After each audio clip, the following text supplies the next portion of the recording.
Sir ఏ dialogue first Charan గారికి మీరు చెప్పి ఆయన ఆ టేక్ వెళ్ళిన డైలాగ్ ఏంటి గుర్తుంటుంది నాకు తెలిసి.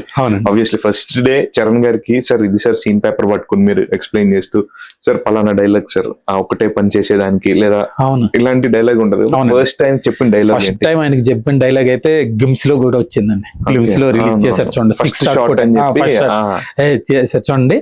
ఆ డైలాగ్ ఆ సీన్ తోనే ఆ డైలాగ్ తోనే స్టార్ట్ కూడా చేశారు. ఆ డైలాగ్ ఫస్ట్ అండి. ఒకసారి చెప్తారా మీ స్లాంగ్ లో నాకు?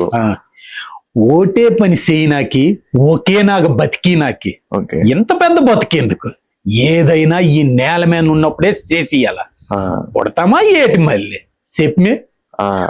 సో ఈ డైలాగ్ సిచ్యువేషన్ నుంచి ఫైటా లేకపోతే ఏంటి అన్న?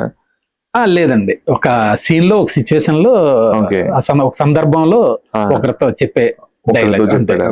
ఇలాంటి డైలాగ్లు పవర్ఫుల్. ట్రైలర్ కట్ లో కూడా చాలా మంచి డైలాగ్స్ ఉన్నాయి. అవునండి, మనకు ఆల్రెడీ చిరంజీవి గారు ట్వీట్ చేసి ఫస్ట్ ఆయన నేను ఆల్రెడీ ట్రైలర్ చూసానని చెప్పి రిలీజ్ ఆడాను అనుకుంటున్నారు, పోరాడాను సారో, అలాంటి డైలాగ్స్ అన్ని కూడా చాలా బాగా వర్కౌట్ అవునండి. ఎమోషనల్ డైలాగ్స్ ఉన్నాయండి, చాలా పవర్ఫుల్ డైలాగ్స్ ఉన్నాయి.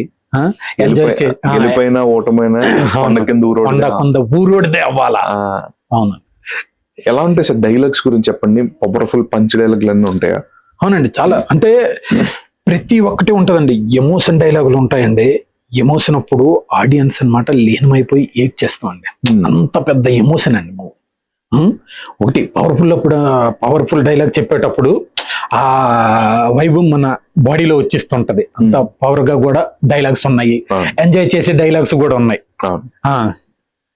సెటైర్ లేసినవి, అక్కడక్కడ పంచులు వేసినవి, అటువంటి కొంచెం కామెడీ డైలాగ్. సత్య హీరో గారి ఆ మధ్యన జరిగేవి కొంచెం కామెడీ అనిపిస్తుంటాయి, అవి కూడా ఉన్నాయండి. అందరూ ఎంజాయ్ చేస్తారు.